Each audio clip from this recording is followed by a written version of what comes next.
ሻማን ማን ጎዳሽ ቢሏት ከለኮሰችኝ ክብሪት ይልቅ የኔነሽ ብዬ አቅፌ ያዝኳት ክር ናት አለች ይባላል። ኢዮብ ከቁስሉ በላይ ህመም የሆኑበት የገዛ ወዳጆቹ ናቸው። ኢየሱስ ተላልፎ የተሰጠው የኔ ብሎ በጠራው ደቀ መዝሙር ዝቅ ብሎ እግሩን ባጠበው በይሁዳ ነው። ዮሴፍ የመከራን እንጀራ መብላት የስደትን እንጀራ መብላት የጀመረው ወንድሞቹ ተባብረው ሸጠውት ነው። ዳዊት ያ ያማረ ቤተ መንግስቱን ለቆ የተሰደደው በገዛ ልጁ አቤሴሎምና በገዛ አማካሪው አኪጦፌል ምክር ነው።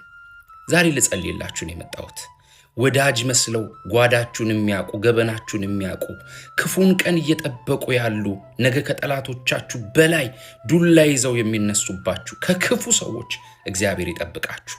ወዳጅ ከሚመስሉ ነገር ግን በቀኑ ላይ በክፋት ከሚገለጡ ሰዎች እግዚአብሔር በልጁ በኢየሱስ ደም ይሸፍናችሁ።